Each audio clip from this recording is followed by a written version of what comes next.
अस्सलामु अलैकुम वरहमतुल्लाहि वबरकातुहू। अहबाब गिरामी कदर, उम्मीद है आप लोग ठीक होंगे।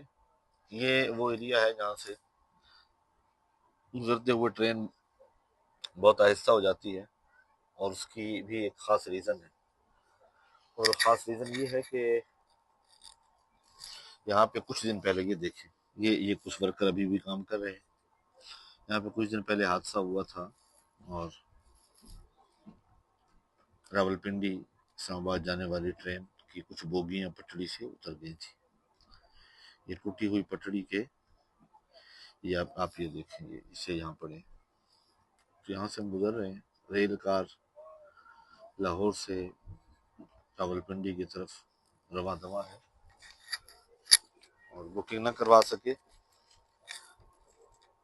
और यहाँ आके फिर इस कैबिन में, हालांकि ये सवारियाँ हैं कैबिन 1 की, लेकिन चूंकि हम लाउंज में इकट्ठे बैठे थे, तो इन दोस्तों ने कहा जी देखी जाएगी, हम इधर ही बैठ जाते हैं।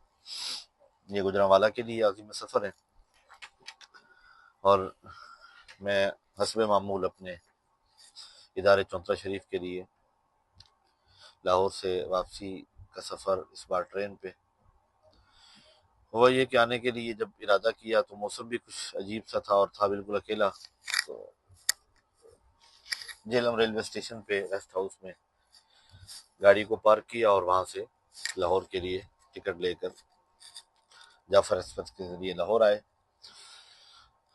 आज जो बात करने वाली है वो ये है कि आप इतने खूबसूरत मौसम को जब एंजॉय कर रहे होते हैं, और आप कहते हैं कि आज मौसम बादलों वाला है और बारिश है, तो कभी आपने ये सोचा है कि ये बारिश के चंद कतरे जो रब की रहमत का पैगाम लेकर आते हैं, ये कच्ची झोंपड़ियों वालों के लिए कयामत साबित होते हैं।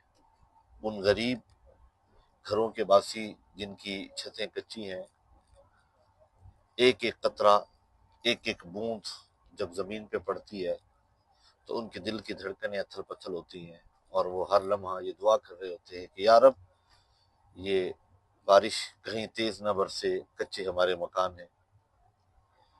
तो ये बात ज़हन नशीन रखें कि अगर अल्लाह ने आपको नेमतों से नवाजा है, तो आप कभी भी उसे खुद से आला के साथ कंपैरिजन न करें। अपने से नीचे की तरफ, अपने से नीचे और लोअर लोगों के साथ आप कंपैरिजन जब करेंगे, तो आपकी जुबान से कलमा शुक्र निकलेगा। और मैं यकीनन जब बारिश को बरस से देखता हूँ, तो दिल में एक तकलीफ और खौफ पैदा होता है, और वो ये होता है कि या अल्लाह, जिनके कच्चे मकान हैं उन्हें अपने